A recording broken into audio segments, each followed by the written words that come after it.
ಓಂ ನಮಃ ಶಿವಾಯ. ನಮ್ಮ ಚಾನೆಲ್ ವಿಡಿಯೋಗಳ ಹೆಚ್ಚಿನ ಮಾಹಿತಿಗಾಗಿ ಸಬ್ಸ್ಕ್ರೈಬ್ ಬಟನ್ಗೆ ಕ್ಲಿಕ್ ಮಾಡಿ ನಮ್ಮ ಚಾನೆಲ್ಗೆ ಸಬ್ಸ್ಕ್ರೈಬ್ ಮಾಡಿ. ಈ ವಿಡಿಯೋ ಇಷ್ಟವಾದಲ್ಲಿ ಲೈಕ್ ಮಾಡಿ, ಶೇರ್ ಮಾಡಿ ಹಾಗೂ ಕಮೆಂಟ್ ಮಾಡಿ. ವಾಣಿ ಡೇಟು 26/3/2026. ಪ್ರಾತಃ ಮುರಳಿ. ಓಂ ಶಾಂತಿ. ಬಾಪ್ ದಾದಾ ಮಧುಬನ ಮಧುರ ಮಕ್ಕಳೇ, ಸಂಘದೋಷದಿಂದ ದೂರವಿದ್ದು ವಿದ್ಯೆಯ ಮೇಲೆ ಸಂಪೂರ್ಣ ಗಮನ ಕೊಡಿ. ಆಗ ಯಾವುದೇ ಬಿರುಗಾಳಿ ಬರಲು ಸಾಧ್ಯವಿಲ್ಲ. ಆದರೆ ಮಾಯೆಯನ್ನು ದೋಷಿಯನ್ನಾಗಿ ಮಾಡಬೇಡಿ. ಪ್ರಶ್ನೆ: ಯಾವ ಒಂದು ಮಾತನ್ನು ಸದಾ ಗಮನದಲ್ಲಿಟ್ಟುಕೊಂಡಾಗ ಜೀವನದ ದೋಣಿಯು ಪಾರಾಗುವುದು? ಉತ್ತರ: ಬಾಬಾ ತಮ್ಮ ಆಜ್ಞೆ. ಹೀಗೆ ಸದಾ ತಂದೆಯ ಆಜ್ಞೆಯಂತೆ ನಡೆಯುತ್ತಾ ಇರಿ, ಆಗ ನಿಮ್ಮ ಜೀವನದ ದೋಣಿ ಪಾರಾಗುವುದು. ಆಜ್ಞೆಯಂತೆ ನಡೆಯುವವರು ಮಾಯೆಯ ಪ್ರಭಾವದಿಂದ ಮುಕ್ತರಾಗುತ್ತಾರೆ. ಬುದ್ಧಿಯ ಬೀಗವು ತೆರೆಯುತ್ತದೆ. ಅಪಾರ ಖುಷಿ ಇರುತ್ತದೆ. ಯಾವುದೇ ಉಲ್ಟಾ ಕರ್ಮವಾಗುವುದಿಲ್ಲ. ಗೀತೆ: ನಿಮ್ಮನ್ನು ಪಡೆದ ನಾನು ಜಗತ್ತನ್ನೇ ಪಡೆದೆನು. ಓಂ ಶಾಂತಿ. ಮಧುರಾತಿ ಮಧುರ ಎಲ್ಲ ಸೇವಾ ಕೇಂದ್ರಗಳ ಮಕ್ಕಳು ಗೀತೆಯನ್ನು ಕೇಳಿದ್ರಿ. ಎಲ್ಲರಿಗೂ ತಿಳಿದಿದೆ, ಬೇಹದ್ದಿನ ತಂದೆಯಿಂದ ಪುನಃ 5000 ವರ್ಷಗಳ ಮೊದಲಿನ ತರಹ ನಾವು ವಿಶ್ವದ ರಾಜ್ಯಭಾಗ್ಯವನ್ನು ಪಡೆಯುತ್ತಿದ್ದೇವೆ. ಕಲ್ಪಕಲ್ಪವೂ ನಾವು ಪಡೆಯುತ್ತಾ ಬಂದಿದ್ದೇವೆ. ರಾಜ್ಯವನ್ನು ಪಡೆಯುತ್ತೇವೆ ಮತ್ತು ಕಳೆದುಕೊಳ್ಳುತ್ತೇವೆ. ಮಕ್ಕಳಿಗೆ ತಿಳಿದಿದೆ, ನಾವೀಗ ಬೇಹದ್ದಿನ ತಂದೆಯ ಮಡಿಲನ್ನು ತೆಗೆದುಕೊಂಡಿದ್ದೇವೆ ಅಥವಾ ಅವರ ಮಕ್ಕಳಾಗಿದ್ದೇವೆ. ಇದು ಖಂಡಿತವಾಗಿದೆ. ಮನೆಯಲ್ಲಿ ಕುಳಿತಿದ್ದರೂ ಸಹ ಪುರುಷಾರ್ಥ ಮಾಡುತ್ತಾರೆ. ಬೇಹದ್ದಿನ ತಂದೆಯಿಂದ ಶ್ರೇಷ್ಠ ಪದವಿಯನ್ನು ಪಡೆಯುವುದಕ್ಕಾಗಿ ಪುರುಷಾರ್ಥ ನಡೆಯುತ್ತಿದೆ. ಮಕ್ಕಳು ತಿಳಿದುಕೊಂಡಿದ್ದೀರಿ, ಜ್ಞಾನ ಸಾಗರ ಪತಿತ ಪಾವನ ಸರ್ವರ ಸದ್ಗತಿದಾತ ಶಿವತಂದೆಯೇ ನಮ್ಮ ತಂದೆಯೂ ಆಗಿದ್ದಾರೆ, ಶಿಕ್ಷಕನೂ ಆಗಿದ್ದಾರೆ ಮತ್ತು ಸದ್ಗುರುವೂ ಆಗಿದ್ದಾರೆ.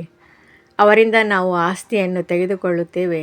ಅಂದಮೇಲೆ ಅದರಲ್ಲಿ ಶ್ರೇಷ್ಠ ಪದವಿಯನ್ನು ಪಡೆಯುವುದಕ್ಕಾಗಿ ಎಷ್ಟೊಂದು ಪುರುಷಾರ್ಥ ಮಾಡಬೇಕು. ಅಜ್ಞಾನ ಕಾಲದಲ್ಲಿಯೂ ಶಾಲೆಯಲ್ಲಿ ಓದುತ್ತಾರೆಂದರೆ ತನ್ನ ವಿದ್ಯಾಭ್ಯಾಸದ ಅನುಸಾರ ನಂಬರ್ವಾರ್ ಅಂಕಗಳಿಂದ ತೇರ್ಗಡೆಯಾಗುತ್ತಾರೆ. ಅಲ್ಲಿ ಯಾರೂ ಸಹ ಮಾಯೆ ನಮಗೆ ವಿಘ್ನ ಹಾಕುತ್ತದೆ ಅಥವಾ ಬಿರುಗಾಳಿ ಬರುತ್ತದೆ ಎಂದು ಹೇಳುವುದಿಲ್ಲ. ಸರಿಯಾಗಿ ಓದುವುದಿಲ್ಲ ಅಥವಾ ಕೆಟ್ಟ ಸಂಘದಲ್ಲಿ ಹೋಗಿ ಸಿಲುಕುತ್ತಾರೆ. ಆಟಗಳಲ್ಲಿ ತೊಡಗುತ್ತಾರೆ, ಆದ್ದರಿಂದ ಓದುವುದಿಲ್ಲ, ಅನುತ್ತೀರ್ಣರಾಗಿ ಬಿಡುತ್ತಾರೆ. ಆದರೆ ಇದಕ್ಕೆ ಮಾಯೆಯ ಬಿರುಗಾಳಿ ಎಂದು ಹೇಳುವುದಿಲ್ಲ. ನಡವಳಿಕೆಯೂ ಸರಿ ಇರುವುದಿಲ್ಲವೆಂದರೆ ಶಿಕ್ಷಕರು ಸಹ ಇವರ ಚಲನೆಯು ಸರಿ ಇಲ್ಲವೆಂದು ಸರ್ಟಿಫಿಕೇಟ್ ಕೊಡುತ್ತಾರೆ. ಕೆಟ್ಟ ಸಂಘದಲ್ಲಿ ಕೆಟ್ಟು ಹೋಗಿದ್ದಾರೆ. ಇದರಲ್ಲಿ ಮಾಯಾ ರಾವಣನನ್ನು ದೋಷಿಯನ್ನಾಗಿ ಮಾಡುವ ಮಾತಿಲ್ಲ. ದೊಡ್ಡ ದೊಡ್ಡ ಒಳ್ಳೊಳ್ಳೆಯ ವ್ಯಕ್ತಿಗಳು ಮಕ್ಕಳು ಸಹ ಕೆಲವರು ಚೆನ್ನಾಗಿ ಮೇಲೆ ಬರುತ್ತಾರೆ. ಇನ್ನು ಕೆಲವರು ಸರಾಯಿ ಕುಡಿಯುವುದರಲ್ಲಿ ತೊಡಗಿರುತ್ತಾರೆ, ಕೆಟ್ಟ ಮಾರ್ಗದಲ್ಲಿ ಹೊರಟು ಹೋಗುತ್ತಾರೆ. ಆಗ ಇವರು ಕುಪುತ್ರರಾಗಿ ಬಿಟ್ಟರು ಎಂದು ತಂದೆಯು ಹೇಳುತ್ತಾರೆ. ಆ ವಿದ್ಯೆಯಲ್ಲಾದರೆ ಬಹಳ ಸಬ್ಜೆಕ್ಟ್ಗಳಿರುತ್ತವೆ. ಇಲ್ಲಿಯೂ ಒಂದೇ ಪ್ರಕಾರದ ವಿದ್ಯೆಯಾಗಿದೆ. ಅಲ್ಲಿ ಮನುಷ್ಯರು ಓದಿಸುತ್ತಾರೆ, ಇಲ್ಲಿ ಮಕ್ಕಳಿಗೆ ಗೊತ್ತಿದೆ ನಮಗೆ ಭಗವಂತನೇ ಓದಿಸುತ್ತಾರೆ. ನಾವು ಚೆನ್ನಾಗಿ ಓದಿದ್ದೇ ಆದರೆ ವಿಶ್ವದ ಮಾಲೀಕರಾಗಬಹುದು. ಅನೇಕ ಮಕ್ಕಳಿದ್ದಾರೆ, ಕೆಲವರು ಸಂಘದೋಷದಲ್ಲಿ ಬಂದು ಓದುವುದಿಲ್ಲ. ಇದಕ್ಕೆ ಮಾಯೆಯ ಬಿರುಗಾಳಿ ಎಂದು ಏಕೆ ಹೇಳುವುದು? ಸಂಘದೋಷದಲ್ಲಿ ಯಾರಾದರೂ ಓದುವುದಿಲ್ಲವೆಂದರೆ ಇದರಲ್ಲಿ ಮಾಯೆ ಶಿಕ್ಷಕ ಅಥವಾ ತಂದೆ ಏನು ಮಾಡುತ್ತಾರೆ? ಓದಲಿಲ್ಲವೆಂದರೆ ತಮ್ಮ ಮನೆಗೆ ಹೊರಟು ಹೋದರೂ ಡ್ರಾಮಾನುಸಾರ ಮೊದಲು ಬಟ್ಟೆಯಲ್ಲಿ ಎಲ್ಲರೂ ಬರಲೇಬೇಕಾಗಿತ್ತು. ಬಂದು ಆಶ್ರಯವನ್ನು ಪಡೆದರು. ಕೆಲವರನ್ನು ಪತಿಯು ಹೊಡೆದರೂ ತೊಂದರೆ ಕೊಟ್ಟರು. ಆದ್ದರಿಂದ ಕೆಲವರಿಗೆ ವೈರಾಗ್ಯ ಬಂದು ಬಿಟ್ಟಿತು. ಮನೆಯಲ್ಲಿ ನಡೆಯಲಿಲ್ಲ, ಆಗಲಿಲ್ಲ. ಆದ ಕಾರಣ ಕೆಲವರು ಇಲ್ಲಿಗೆ ಬಂದು ಬಿಟ್ಟರು. ಆದರೂ ಸಹ ಮತ್ತೆ ಹೊರಟು ಹೋದರು. ಹೋಗಿ ನೌಕರಿ ಇತ್ಯಾದಿಗಳಲ್ಲಿ ತೊಡಗಿದರು. ವಿವಾಹ ಮಾಡಿಕೊಂಡರೂ ಮಾಯೆ ಬಿರುಗಾಳಿಯಿಂದ ಓದುತ್ತಿಲ್ಲ ಎಂಬುದು ಕೇವಲ ನೆಪವಾಗಿದೆ. ಆದರೆ ಇದು ಅರ್ಥವಾಗುವುದಿಲ್ಲ. ಸಂಘದೋಷದಲ್ಲಿ ಬಂದ ಕಾರಣ ಈ ಗತಿಯಾಗಿದೆ ಮತ್ತು ನಮ್ಮಲ್ಲಿ ವಿಕಾರಗಳು ಬಲವಾಗಿವೆ. ಅಂದ ಮೇಲೆ ಮಾಯೆಯ ಬಿರುಗಾಳಿ ಬಂದಿತು, ಆದ್ದರಿಂದ ಬಿದ್ದು ಹೋಯಿತು ಎಂದು ಮಾಯೆಯ ಮೇಲೆ ಏಕೆ ಹೇಳುತ್ತೀರಿ? ಇದು ತಮ್ಮ ಮೇಲೆ ಆಧಾರಿತವಾಗಿದೆ. ತಂದೆ, ಶಿಕ್ಷಕ, ಸದ್ಗುರುವಿನ ಯಾವ ಶಿಕ್ಷಣ ಸಿಗುತ್ತದೆಯೋ ಅದರಂತೆಯೇ ನಡೆಯಬೇಕು. ನಡೆಯಲಿಲ್ಲವೆಂದರೆ ಯಾವುದೇ ಕೆಟ್ಟ ಸಂಘವಿದೆ ಅಥವಾ ಕಾಮದ ನಶೆ, ಇಲ್ಲವೇ ದೇಹಾಭಿಮಾನದ ನಶೆ ಇದೆ. ಎಲ್ಲ ಸೇವಾ ಕೇಂದ್ರದವರು ತಿಳಿದುಕೊಂಡಿದ್ದೀರಿ. ನಾವು ಬೇಹದ್ದಿನ ತಂದೆಯಿಂದ ವಿಶ್ವದ ರಾಜ್ಯಭಾಗ್ಯವನ್ನು ಪಡೆಯಲು ಓದುತ್ತಿದ್ದೇವೆ. ಒಂದು ವೇಳೆ ನಿಶ್ಚಯವಿಲ್ಲವೆಂದರೆ ಕುಳಿತುಕೊಳ್ಳುವುದಾದರೂ ಏಕೆ? ಇನ್ನೂ ಬಹಳಷ್ಟು ಆಶ್ರಮಗಳಿವೆ, ಆದರೆ ಅಲ್ಲಂತೂ ಏನೂ ಪ್ರಾಪ್ತಿಯೂ ಇಲ್ಲ, ಗುರಿಧ್ಯೇಯವೂ ಇಲ್ಲ. ಅವೆಲ್ಲವೂ ಚಿಕ್ಕ ಚಿಕ್ಕ ಮಠ ಪಂಥಗಳು, ರೆಂಬೆ ಕೊಂಬೆಗಳಾಗಿವೆ. ವೃಕ್ಷವು ವೃದ್ಧಿಯನ್ನು ಹೊಂದಲೇಬೇಕಾಗಿದೆ. ಇಲ್ಲಂತೂ ಪರಸ್ಪರ ಸಂಬಂಧವಿದೆ. ಮಧುರ ದೈವಿ ವೃಕ್ಷದವರು ಯಾರಿರುವರೋ ಅವರು ಬಂದೇ ಬರುವರು. ಎಲ್ಲರಿಗಿಂತ ಮಧುರರು ಯಾರಾಗಿರುತ್ತಾರೆ? ಯಾರು ಸತ್ಯುಗದ ಮಹಾರಾಜ ಮಹಾರಾಣಿಯಾಗುತ್ತಾರೆ? ನೀವೀಗ ತಿಳಿದುಕೊಂಡಿದ್ದೀರಿ. ಯಾರು ಮೊದಲ ನಂಬರ್ನಲ್ಲಿ ಬರುವರೋ ಅವರು ಅವಶ್ಯವಾಗಿ ಒಳ್ಳೆಯ ವಿದ್ಯೆಯನ್ನು ಓದಿರುವರು. ಅವರೇ ಸೂರ್ಯವಂಶಿ ಮನೆತನದಲ್ಲಿ ಹೋದರು. ಇಂಥವರೂ ಇದ್ದಾರೆ. ಗೃಹಸ್ಥ ವ್ಯವಹಾರದಲ್ಲಿದ್ದರೂ ಸಹ ಅವರ ಜೀವನವು ಅರ್ಪಣಮಯವಾಗಿದೆ. ಬಹಳ ಸೇವೆ ಮಾಡುತ್ತಿದ್ದಾರೆ. ಅಂತರವಿದೆಯಲ್ಲವೇ? ಭಲೆ ಇಲ್ಲಿದ್ದರೂ ಸಹ ಓದಲು ಆಗಲಿಲ್ಲವೆಂದರೆ ಅನ್ಯ ಸೇವೆಯಲ್ಲಿ ತೊಡಗುತ್ತಾರೆ. ಕೊನೆಯಲ್ಲಿ ಬಂದು ಸ್ವಲ್ಪ ರಾಜ್ಯ ಪದವಿಯನ್ನು ಪಡೆದುಕೊಳ್ಳುತ್ತಾರೆ. ನೋಡಿದಾಗ ಹೊರಗಡೆ ಗೃಹಸ್ಥ ವ್ಯವಹಾರದಲ್ಲಿರುವವರೇ ಕೆಲವರು ಓದುವ ಮತ್ತು ಓದಿಸುವುದರಲ್ಲಿ ಬಹಳ ತೀಕ್ಷ್ಣವಾಗಿ ಬಿಡುತ್ತಾರೆ. ಕನ್ಯೆ ಅಥವಾ ಕುಮಾರಿಗೆ ಗೃಹಸ್ಥಿ ಎಂದು ಹೇಳುವುದಿಲ್ಲ. ಮತ್ತು ಯಾರು ವಾನಪ್ರಸ್ಥಿಗಳಿದ್ದಾರೆಯೋ ಅವರು 60 ವರ್ಷಗಳ ನಂತರ ಎಲ್ಲವನ್ನು ಮಕ್ಕಳಿಗೆ ಕೊಟ್ಟು ತಾನು ಯಾವುದಾದರೂ ಸಾಧು ಮೊದಲಾದವರ ಸಂಘದಲ್ಲಿ ಹೋಗಿ ಇರುತ್ತಾರೆ. ಇತ್ತೀಚೆಗಂತೂ ತಮೋಪ್ರಧಾನರಾಗಿದ್ದಾರೆ. ಆ ಕಾರಣ ಸಾಯುವವರೆಗೂ ಉದ್ಯೋಗ ವ್ಯವಹಾರವನ್ನು ಬಿಡುವುದಿಲ್ಲ. ಮೊದಲಿಗೆ 60 ವರ್ಷಗಳಿಗೆ ವಾನಪ್ರಸ್ಥ ಸ್ಥಿತಿಯಲ್ಲಿ ಹೊರಟು ಹೋಗುತ್ತಿದ್ದರು. ಹೋಗಿ ಕಾಶಿಯಲ್ಲಿ ಇರುತ್ತಿದ್ದರು. ಇದನ್ನಂತೂ ಮಕ್ಕಳು ತಿಳಿದುಕೊಂಡಿದ್ದೀರಿ. ಯಾರು ಹಿಂತಿರುಗಿ ಹೋಗಲು ಸಾಧ್ಯವಿಲ್ಲ, ಸದ್ಗತಿಯನ್ನು ಪಡೆಯಲು ಸಾಧ್ಯವಿಲ್ಲ. ತಂದೆಯೇ ಮುಕ್ತಿ ಜೀವನ್ಮುಕ್ತಿ ದಾತನಾಗಿದ್ದಾರೆ. ಅದರಲ್ಲಿಯೂ ಎಲ್ಲರೂ ಜೀವನ್ಮುಕ್ತಿಯನ್ನು ಪಡೆಯುವುದಿಲ್ಲ. ಕೆಲವರು ಮುಕ್ತಿಯಲ್ಲಿ ಹೋಗುತ್ತಾರೆ. ಈಗ ಆದಿ ಸನಾತನ ದೇವಿ ದೇವತಾ ಧರ್ಮದ ಸ್ಥಾಪನೆಯಾಗುತ್ತಿದೆ. ಯಾರೆಷ್ಟಾದರೂ ಪುರುಷಾರ್ಥ ಮಾಡಬಹುದು. ಅದರಲ್ಲಿಯೂ ಕುಮಾರಿಯರಿಗೆ ಒಳ್ಳೆಯ ಅವಕಾಶವಿದೆ. ಪಾರಲೌಕಿಕ ತಂದೆಗೆ ವಾರಸುದಾರರಾಗಿ ಬಿಡುತ್ತಾರೆ. ಇಲ್ಲಂತೂ ಎಲ್ಲ ಮಕ್ಕಳು ತಂದೆಯಿಂದ ಆಸ್ತಿಯನ್ನು ಪಡೆಯಲು ಹಕ್ಕುದಾರರಾಗಿದ್ದಾರೆ. ಲೌಕಿಕದಲ್ಲಾದರೆ ಕನ್ಯರಿಗೆ ಆಸ್ತಿಯೂ ಸಿಗುವುದಿಲ್ಲ. ಮಕ್ಕಳಿಗೆ ಲಾಲಸೆ ಇರುತ್ತದೆ. ಭಲೆ ಇಂಥವರು ಇದ್ದಾರೆ, ಇದು ಆಸ್ತಿಯೂ ಸಿಗುತ್ತದೆ, ಅದನ್ನು ತೆಗೆದುಕೊಳ್ಳೋಣ, ಅದನ್ನು ಏಕೆ ಬಿಡುವುದು ಎಂದು ತಿಳಿದುಕೊಳ್ಳುತ್ತಾರೆ. ಎರಡೂ ಕಡೆ ಓದುತ್ತಾರೆ. ಹೀಗೆ ಭಿನ್ನ ಭಿನ್ನ ಪ್ರಕಾರದವರು ಇರುತ್ತಾರೆ. ಈಗ ಇದನ್ನಂತೂ ತಿಳಿದುಕೊಂಡಿದ್ದೀರಿ. ಯಾರು ಚೆನ್ನಾಗಿ ಓದುವರೋ ಅವರು ಶ್ರೇಷ್ಠ ಪದವಿಯನ್ನು ಪಡೆಯುತ್ತಾರೆ. ಪ್ರಜೆಗಳಲ್ಲಿಯೂ ಬಹಳ ಸಾಹುಕಾರರಾಗಿ ಬಿಡುತ್ತಾರೆ. ಇಲ್ಲಿರುವವರಂತೂ ಒಳಗೆ ಇರಬೇಕಾಗುತ್ತದೆ. ಆದ್ದರಿಂದ ಆಗುವುದಾದರೆ ರಾಜರಾಣಿ, ಇಲ್ಲವೆಂದರೆ ದಾಸ ದಾಸಿಯರಾಗಿ ಬಿಡುತ್ತಾರೆ. ಮತ್ತೆ ತ್ರೇತಾದ ಅಂತ್ಯದಲ್ಲಿ 3, 4, 5 ಜನ್ಮಗಳು ರಾಜ್ಯ ಪದವಿ ಸಿಗಬಹುದೇನೋ ಅಷ್ಟೇ. ಅದಕ್ಕಿಂತಲೂ ಈ ಸಾಹುಕಾರರದ್ದೇ ಒಳ್ಳೆಯದು. ಯಾರು ಸತ್ಯುಗದಿಂದ ಹಿಡಿದು ಅವರ ಸಾಹುಕಾರಿತನವು ಸ್ಥಿರವಾಗಿರುತ್ತದೆ. ಗೃಹಸ್ಥ ವ್ಯವಹಾರದಲ್ಲಿದ್ದು ಸಾಹುಕಾರಿ ಪದವಿಯನ್ನು ಏಕೆ ಪಡೆಯಬಾರದು? ನಾವು ರಾಜ್ಯ ಪದವಿಯನ್ನು ಪಡೆಯಬೇಕೆಂದು ಪ್ರಯತ್ನ ಪಡುತ್ತಾರೆ. ಆದರೆ ಒಂದು ವೇಳೆ ಜಾರಿ ಬಿದ್ದರೆ ಪ್ರಜೆಗಳಲ್ಲಿ ಆದರೂ ಒಳ್ಳೆಯ ಪದವಿಯನ್ನು ಪಡೆಯುವ ಪುರುಷಾರ್ಥ ಮಾಡಬೇಕು. ಅದು ಒಳ್ಳೆಯ ಪದವಿ ಆಯಿತಲ್ಲವೇ? ಇಲ್ಲಿರುವವರಿಗಿಂತಲೂ ಹೊರಗಿರುವವರು ಬಹಳ ಶ್ರೇಷ್ಠ ಪದವಿಯನ್ನು ಪಡೆಯಬಲ್ಲರು. ಎಲ್ಲವೂ ಪುರುಷಾರ್ಥದ ಮೇಲೆ ಆಧಾರಿತವಾಗಿದೆ. ಪುರುಷಾರ್ಥವನ್ನೆಂದೂ ಮುಚ್ಚಿಡಲು ಸಾಧ್ಯವಿಲ್ಲ. ಪ್ರಜೆಗಳಲ್ಲಿ ಯಾರು ಅತಿ ದೊಡ್ಡ ಸಾಹುಕಾರರಾಗುವರೋ ಅವರೂ ಸಹ ಮುಚ್ಚಿಡಲ್ಪಡಲು ಸಾಧ್ಯವಿಲ್ಲ. ಹೊರಗಿರುವವರಿಗೆ ಕಡಿಮೆ ಪದವಿ ಸಿಗುತ್ತದೆ ಎಂದಲ್ಲ. ಕೊನೆಯಲ್ಲಿ ರಾಜ್ಯ ಪದವಿಯನ್ನು ಪಡೆಯುವುದು ಒಳ್ಳೆಯದು ಅಥವಾ ಪ್ರಜೆಗಳಲ್ಲಿ ಆರಂಭದಿಂದ ಹಿಡಿದು ಶ್ರೇಷ್ಠ ಪದವಿಯನ್ನು ಪಡೆಯುವುದು ಒಳ್ಳೆಯದು? ಗೃಹಸ್ಥ ವ್ಯವಹಾರದಲ್ಲಿರುವವರಿಗೆ ಇಷ್ಟೊಂದು ಮಾಯೆ ಬಿರುಗಾಳಿಗಳು ಬರುವುದಿಲ್ಲ. ಇಲ್ಲಿರುವವರಿಗೆ ಬಹಳ ಬಿರುಗಾಳಿಗಳು ಬರುತ್ತವೆ. ನಾವು ಶಿವತಂದೆಯ ಮಡಿಲಿನಲ್ಲಿ ಕುಳಿತಿದ್ದೇವೆಂದು ಸಾಹಸವನ್ನಿಡುತ್ತಾರೆ. ಆದರೆ ಸಂಘದೋಷದಲ್ಲಿ ಬಂದು ಓದುವುದಿಲ್ಲ. ಅಂತಿಮದಲ್ಲಿ ಎಲ್ಲವೂ ಅರ್ಥವಾಗಿ ಬಿಡುತ್ತದೆ. ಯಾರು ಯಾವ ಪದವಿಯನ್ನು ಪಡೆಯುತ್ತಾರೆಂದು ಸಾಕ್ಷಾತ್ಕಾರವಾಗುತ್ತದೆ. Number war ಓದುತ್ತಾರಲ್ಲವೇ? ಕೆಲವರಂತೂ ತಾವೇ ಸೇವಾ ಕೇಂದ್ರವನ್ನು ನಡೆಸುತ್ತಾರೆ. ಕೆಲವೊಂದೆಡೆ ಸೇವಾ ಕೇಂದ್ರವನ್ನು ನಡೆಸುವವರಿಗಿಂತಲೂ ಓದುವವರು ತೀಕ್ಷ್ಣವಾಗಿ ಮುಂದೆ ಹೋಗುತ್ತಾರೆ. ಎಲ್ಲವೂ ಪುರುಷಾರ್ಥದ ಮೇಲೆ ಆಧಾರಿತವಾಗಿದೆ. ಮಾಯೆಯ ಬಿರುಗಾಳಿಗಳು ಬರುತ್ತವೆ ಎಂದು ಹೇಳುವುದಲ್ಲ, ವಾಸ್ತವದಲ್ಲಿ ತನ್ನ ಚಲನೆ ಸರಿಯಿಲ್ಲ, ಶ್ರೀಮತದಂತೆ ನಡೆಯುವುದಿಲ್ಲ. ಲೌಕಿಕದಲ್ಲಿಯೂ ಇದೇ ರೀತಿಯಾಗುತ್ತದೆ. ಶಿಕ್ಷಕರು ಅಥವಾ ತಂದೆ ತಾಯಿಯ ಮತದಂತೆ ನಡೆಯುವುದಿಲ್ಲ. ನೀವಂತೂ ಇಂತಹ ತಂದೆಯ ಮಕ್ಕಳಾಗಿದ್ದೀರಿ. ಅವರಿಗೆ ಯಾರೂ ತಂದೆ ಇಲ್ಲ. ಅಲ್ಲಂತೂ ಹೊರಗಡೆ ಬಹಳ ಹೋಗಬೇಕಾಗುತ್ತದೆ. ಕೆಲವು ಮಕ್ಕಳು ಸಂಘದೋಷದಲ್ಲಿ ಸಿಲುಕುತ್ತಾರೆ, ಆದ್ದರಿಂದ ಅನುತ್ತೀರ್ಣರಾಗಿ ಬಿಡುತ್ತಾರೆ. ಮಾಯೆಯ ಬಿರುಗಾಳಿಗಳು ಬರುತ್ತವೆ ಎಂದು ಏಕೆ ಹೇಳುತ್ತೀರಿ? ಇದು ತನ್ನದೇ ಮೂರ್ಖತೆಯಾಗಿದೆ. ತಂದೆಯ ಆದೇಶದಂತೆ ನಡೆಯುವುದಿಲ್ಲ. ಈ ರೀತಿಯ ಚಲನೆಯಿಂದ ಅನುತ್ತೀರ್ಣರಾಗಿ ಬಿಡುತ್ತಾರೆ. ಅನೇಕರಿಗೆ ಲಾಲಸೆ ಇರುತ್ತದೆ, ಕೆಲವರಲ್ಲಿ ಕ್ರೋಧ, ಕೆಲವರಲ್ಲಿ ಕಳ್ಳತನದ ಹವ್ಯಾಸವಿರುತ್ತದೆ. ಕೊನೆಯಲ್ಲಿ ಎಲ್ಲವೂ ಅರ್ಥವಾಗುತ್ತದೆ. ಇಂತಿಂಥವರು ಇಂತಿಂತಹ ಚಲನೆಯ ಕಾರಣ ಹೊರಟು ಹೋದರು, ಶೂದ್ರ ಕುಲದವರಾಗಿ ಬಿಟ್ರು ಎಂದು ತಿಳಿಯಲಾಗುತ್ತದೆ. ಅಂಥವರಿಗೆ ಮತ್ತೆ ಬ್ರಾಹ್ಮಣರು ಎಂದು ಹೇಳುವುದಿಲ್ಲ. ಅವರು ಹೋಗಿ ಶೂದ್ರರಾದರು, ವಿದ್ಯಾಭ್ಯಾಸವನ್ನೇ ಬಿಟ್ಟು ಬಿಟ್ಟರು.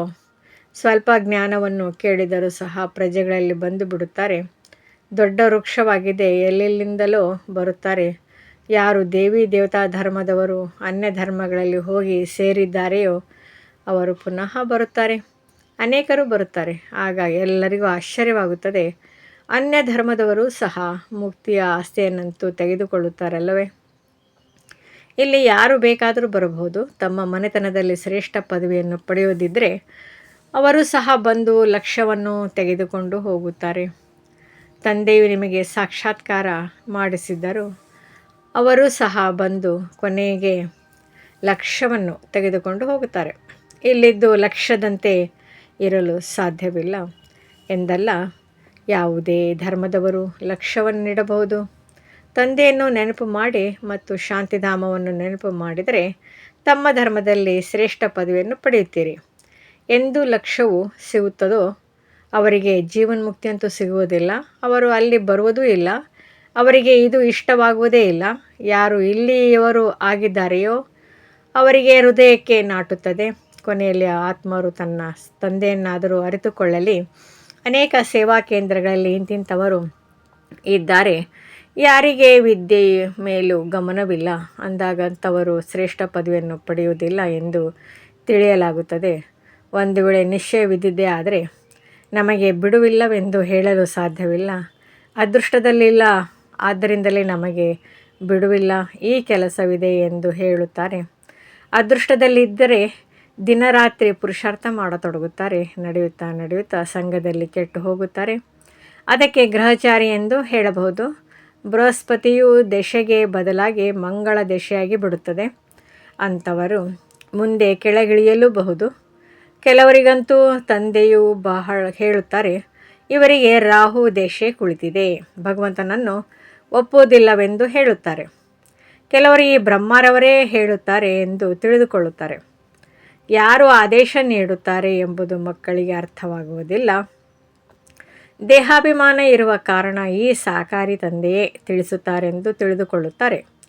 ದೇಹಿ ಅಭಿಮಾನಿಯಾಗಿದ್ದರೆ ಶಿವತಂದೆಯು ಏನೆಲ್ಲವನ್ನು ಮಾಡುತ್ತಾರೆಯೋ ಅದನ್ನು ನಾವು ಮಾಡಬೇಕೆಂದು ತಿಳಿಯುತ್ತಾರೆ. ಜವಾಬ್ದಾರಿಯು ತಂದೆಯ ಮೇಲಿದೆ. ಶಿವತಂದೆಯ ಮತದಂತೆ ನಡೆಯಬೇಕಲ್ಲವೇ?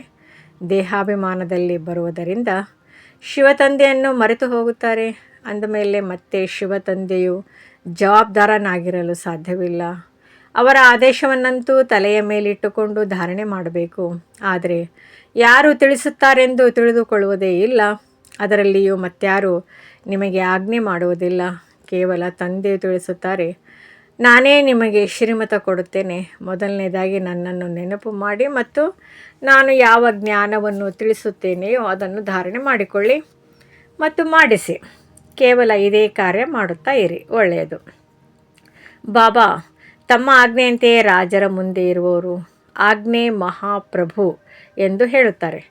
ಆ ರಾಜರು ಆಜ್ಞೆ ಮಾಡುತ್ತಿದ್ದರು. ಇಲ್ಲಂತೂ ಇದು ಶಿವತಂದೆಯ ಆಜ್ಞೆಯಾಗಿದೆ. ಪದೇ ಪದೇ ಹೇಳಬೇಕು, ಬಾಬಾ ತಮ್ಮ ಆಜ್ಞೆ. ಆಗ ನಿಮಗೂ ಖುಷಿಯೂ ಇರುವುದು. ಶಿವತಂದೆಯು ಆಜ್ಞೆ ನೀಡುತ್ತಾರೆಂದು ತಿಳಿಯುತ್ತೀರಿ. ಶಿವತಂದೆಯ ನೆನಪಿದ್ದಾಗ ಬುದ್ಧಿಯ ಬೀಗವು ತೆರೆಯುವುದು. ಆದ್ದರಿಂದ ತಂದೆಯು ತಿಳಿಸುತ್ತಾರೆ, ಮಕ್ಕಳೇ, ಇದು ಅಭ್ಯಾಸವಾಗಿ ಬಿಟ್ಟರೆ ದೋಣಿಯು ಪಾರಾಗುವುದು. ಆದರೆ ಇದೇ ಪರಿಶ್ರಮವಾಗಿದೆ. ಪದೇ ಪದೇ ಮರೆತು ಹೋಗುತ್ತಾರೆ. ಮಾಯೆಯು ಮರೆಸುತ್ತದೆ ಎಂದು ಏಕೆ ಹೇಳಬೇಕು? ನಾವೇ ಮರೆತು ಹೋಗುತ್ತೇವೆ. ಆದ್ದರಿಂದ ಉಲ್ಟಾ ಕೆಲಸಗಳು ಆಗುತ್ತಿರುತ್ತವೆ. ಅನೇಕ ಕನ್ಯೆಯರಿದ್ದಾರೆ, ಜ್ಞಾನವನ್ನು ಬಹಳ ಚೆನ್ನಾಗಿ ತಿಳಿಸುತ್ತಾರೆ, ಆದರೆ ಯೋಗವಿಲ್ಲ. ಯಾವುದರಿಂದ ವಿಕರ್ಮ ವಿನಾಶವಾಗುತ್ತದೆ. ಹೀಗೆ ಅನೇಕರು ಒಳ್ಳೊಳ್ಳೆಯ ಮಕ್ಕಳಿದ್ದಾರೆ, ಆದರೆ ಯೋಗವಿಲ್ಲ. ಇವರು ಯೋಗದಲ್ಲಿರುವುದಿಲ್ಲ, ಮತ್ತೆ ಪಾಪವಾಗಿ ಬಿಡುತ್ತದೆ. ಅದನ್ನು ಅನುಭವಿಸಬೇಕಾಗುತ್ತದೆ ಎಂದು ಚಲನೆಯಿಂದಲೇ ತಿಳಿಯಲಾಗುತ್ತದೆ. ಇದರಲ್ಲಿ ಬಿರುಗಾಳಿಯ ಮಾತಿಲ್ಲ. ತಿಳಿದುಕೊಳ್ಳಿ, ಇದು ನನ್ನ ತಪ್ಪಾಗಿದೆ. ನಾನು ಶ್ರೀಮತದಂತೆ ನಡೆಯುವುದಿಲ್ಲ. ಇಲ್ಲಿ ನೀವು ರಾಜಯೋಗವನ್ನು ಕಲಿಯುವುದಕ್ಕಾಗಿ ಬಂದಿದ್ದೀರಿ. ಪ್ರಜಾಯೋಗವನ್ನು ಕಲಿಸಲಾಗುವುದಿಲ್ಲ. ತಂದೆಯನ್ನು ಅನುಸರಿಸಿ, ಆಗ ಸಿಂಹಾಸನಾಧಿಕಾರಿಗಳಾಗುವಿರಿ. ಅವರದಂತೂ ನಿಶ್ಚಿತವಾಗಿದೆ. ಇವರು ಲಕ್ಷ್ಮೀನಾರಾಯಣರಾಗುತ್ತಾರೆ. ಅಂದಮೇಲೆ ಆ ಮಾತಾಪಿತರನ್ನು ಫಾಲೋ ಮಾಡಿ. ಅನ್ಯ ಧರ್ಮದವರು ಮಾತಾಪಿತರನ್ನು ಫಾಲೋ ಮಾಡುವುದಿಲ್ಲ. ಅವರು ತಂದೆಯನ್ನೇ ಒಪ್ಪುತ್ತಾರೆ. ಇಲ್ಲಂತೂ ಇಬ್ಬರೂ ಇದ್ದಾರೆ. ತಂದೆಯು ರಚಯಿತನಾಗಿದ್ದಾರೆ. ತಾಯಿಯದೆಲ್ಲವೂ ಗುಪ್ತ ರಹಸ್ಯವಾಗಿದೆ. ತಂದೆ ತಾಯಿ ಓದಿಸುತ್ತಾ ಇರುತ್ತಾರೆ, ಹೀಗೆ ಮಾಡಬೇಡಿ ಎಂದು ತಿಳಿಸುತ್ತಾರೆ. ಶಿಕ್ಷಕರು ಯಾವುದೇ ಶಿಕ್ಷೆ ಕೊಡುವುದಾದರೆ ಶಾಲೆಯ ಮಧ್ಯದಲ್ಲಿಯೇ ಕೊಡುತ್ತಾರಲ್ಲವೇ? ಆದರೆ ನನ್ನ ಗೌರವವನ್ನು ಕಳೆಯುತ್ತೀರಿ ಎಂದು ಮಕ್ಕಳು ಹೇಳುವರೇ? ತಂದೆಯು 5-6 ಮಂದಿ ಮಕ್ಕಳ ಮುಂದೆ ಪೆಟ್ಟು ಕೊಡುವರು. ಆದರೆ 5-6 ಮಂದಿ ಮುಂದೆ ಏಕೆ ಹೊಡೆದಿರಿ ಎಂದು ಮಗು ಹೇಳುವುದಿಲ್ಲ. ಇಲ್ಲಂತೂ ಮಕ್ಕಳಿಗೆ ಶಿಕ್ಷಣ ಕೊಡಲಾಗುವುದು. ಆದರೂ ನಡೆಯಲಿಲ್ಲವೆಂದರೆ ಹೋಗಿ ಗೃಹಸ್ಥ ವ್ಯವಹಾರದಲ್ಲಿದ್ದು ಪುರುಷಾರ್ಥ ಮಾಡಿ. ಒಂದು ವೇಳೆ ಇಲ್ಲಿ ಕುಳಿತು ಸೇವಾಭಂಗ ಮಾಡಿದರೆ ಇರುವ ಸ್ವಲ್ಪ ಪುಣ್ಯವು ಸಹ ಸಮಾಪ್ತಿಯಾಗುವುದು. ಆದ್ದರಿಂದ ಓದದಿದ್ದರೆ ಬಿಟ್ಟು ಬಿಡಿ, ನಾವಿನ್ನೂ ನಡೆಯಲಾಗುವುದಿಲ್ಲ ಎಂದು ಹೇಳಿರಿ. ಅದಕ್ಕೆ ಬದಲಾಗಿ ನಿಂದನೆಯನ್ನೇಕೆ ಮಾಡಬೇಕು? ಅನೇಕ ಮಕ್ಕಳಿದ್ದಾರೆ. ಕೆಲವರು ಓದುತ್ತಾರೆ, ಕೆಲವರು ಬಿಟ್ಟು ಬಿಡುತ್ತಾರೆ. ಪ್ರತಿಯೊಬ್ಬರೂ ತನ್ನ ವಿದ್ಯೆಯಲ್ಲಿ ಮಸ್ತರಾಗಿರಬೇಕು. ತಂದೆಯು ತಿಳಿಸುತ್ತಾರೆ, ಒಬ್ಬರು ಇನ್ನೊಬ್ಬರಿಂದ ಸೇವೆಯನ್ನು ತೆಗೆದುಕೊಳ್ಳಬೇಡಿ. ಇನ್ನೊಬ್ಬರಿಂದ ಸೇವೆಯನ್ನು ತೆಗೆದುಕೊಳ್ಳುವುದು ಸಹ ದೇಹ ಅಹಂಕಾರವಾಗಿದೆ. ತಂದೆಯು ತಿಳಿಸಬೇಕಾಗುತ್ತದೆಯಲ್ಲವೇ? ಇಲ್ಲದಿದ್ದರೆ ಕೊನೆಯಲ್ಲಿ ಧರ್ಮರಾಜ ಸಭೆಯು ಕುಳಿತಾಗ ನಮಗೆ ಕಾಯ್ದೆ ಕಾನೂನಿನ ಬಗ್ಗೆ ಗೊತ್ತೇ ಇರಲಿಲ್ಲವೆಂದು ಹೇಳಿಬಿಡುತ್ತಾರೆ. ಆದ್ದರಿಂದ ತಂದೆಯು ತಿಳಿಸುತ್ತಾರೆ, ಸಾಕ್ಷಾತ್ಕಾರ ಮಾಡಿಸಿ ಶಿಕ್ಷೆ ಕೊಡುತ್ತೇನೆ. ಸಾಕ್ಷಿ ಇಲ್ಲದೆ ಶಿಕ್ಷೆ ಸಿಗುವುದಿಲ್ಲ. ಕಲ್ಪದ ಹಿಂದಿನ ಥರ ಚೆನ್ನಾಗಿ ತಿಳಿಸುವವರು ಅನೇಕರಿದ್ದಾರೆ. ಪ್ರತಿಯೊಬ್ಬರ ಅದೃಷ್ಟವನ್ನು ನೋಡಲಾಗುತ್ತದೆ. ಕೆಲವರು ಸರ್ವಿಸ್ ಮಾಡಿ ಜೀವನವನ್ನು ವಜ್ರ ಸಮಾನವನ್ನಾಗಿ ಮಾಡಿಕೊಳ್ಳುತ್ತಾರೆ. ಇನ್ನು ಕೆಲವರು ಅದೃಷ್ಟಕ್ಕೆ ಬರೆ ಎಳೆದುಕೊಳ್ಳುತ್ತಾರೆ. ಒಳ್ಳೆಯದು. ಮಧುರಾತಿ ಮಧುರ ಅಗಲಿ ಹೋಗಿ ಮರಳಿ ಸಿಕ್ಕಿರುವ ಮಕ್ಕಳ ಪ್ರತಿ ಮಾತಾಪಿತಾ ಬಾಬ್ದಾದರವರ ನೆನಪು, ಪ್ರೀತಿ ಹಾಗೂ ಸುಪ್ರಭಾತ. ಆತ್ಮಿಕ ಮಕ್ಕಳಿಗೆ ಆತ್ಮಿಕ ತಂದೆಯ ನಮಸ್ತೆ. ಧಾರಣೆಗಾಗಿ ಮುಖ್ಯ ಸಾರ. ತಂದೆ ಶಿಕ್ಷಕ ಸದ್ಗುರುವಿನ ಮೂಲಕ ಯಾವ ಶಿಕ್ಷಣ ಸಿಗುತ್ತದೆಯೋ ಅದರಂತೆ ನಡೆಯಬೇಕಾಗಿದೆ. ಮಾಯೆಯನ್ನು ದೋಷೆಯನ್ನಾಗಿ ಮಾಡದೆ ತನ್ನ ನಿರ್ಬಲತೆಗಳನ್ನು ಪರಿಶೀಲನೆ ಮಾಡಿ ಅವರನ್ನು ತೆಗೆಯಬೇಕಾಗಿದೆ.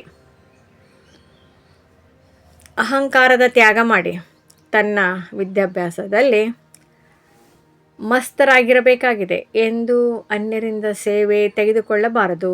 ಸಂಘದೋಷದಿಂದ ಬಹಳ ಸಂಭಾಲನೆ ಮಾಡಿಕೊಳ್ಳಬೇಕಾಗಿದೆ.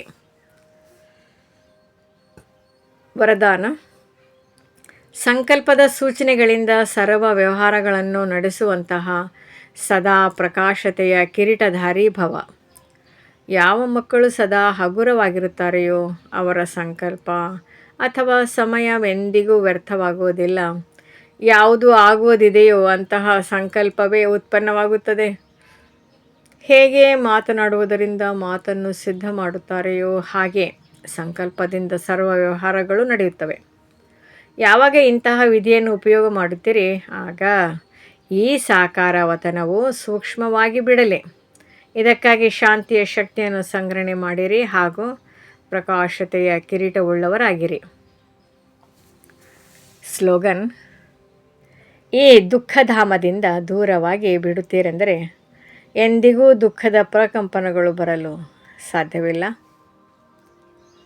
ಅವ್ಯಕ್ತ ಸೂಚನೆ: ನಿಶ್ಚಯದ ಫೌಂಡೇಶನ್ ತಳಪಾಯವನ್ನು ಬಲಗೊಳಿಸಿ ಸದಾ ನಿರ್ಭಯ ಮತ್ತು ನಿಶ್ಚಿಂತರಾಗಿರಿ.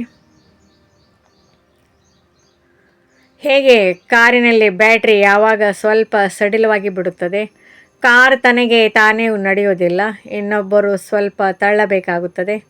ಹಾಗೆ ಯಾವುದೇ ಆತ್ಮನಲ್ಲಿ ನಿಮಗೆ ವಿಶ್ವಾಸವಿದೆ ಮತ್ತು ಇವರಿಂದ ನಮಗೆ ಸಹಯೋಗ ಸಿಗುತ್ತದೆ ಎಂದು ತಿಳಿಯುತ್ತೀರಿ, ಅವರಿಂದ ಸ್ವಲ್ಪ ಸಹಯೋಗ ತೆಗೆದುಕೊಂಡು ಮುಂದುವರಿಯಬೇಕು. ಬಲಹೀನತೆಯ ಮಾತನ್ನು ಹೆಚ್ಚು ಯೋಚಿಸಬಾರದು, ಆಗ ಖುಷಿಯಲ್ಲಿ ಮುಂದುವರಿಯುತ್ತಾ ಹೋಗುವಿರಿ. ಓಂ ಶಾಂತಿ. ಓಂ ನಮಃ ಶಿವಾಯ. ಈ ಮುರಳಿ ತಮಗೆ ಇಷ್ಟವಾದಲ್ಲಿ ಹೆಚ್ಚಿನ ಮುರಳಿಗಳ ಮಾಹಿತಿಗಾಗಿ ನಮ್ಮ ಚಾನಲ್ಗೆ ಸಬ್ಸ್ಕ್ರೈಬ್ ಮಾಡಿ. ತಮಗೆ ವಿಡಿಯೋ ನೋಟಿಫಿಕೇಷನ್ ಸಿಗ್ತಾ ಇರುವುದು.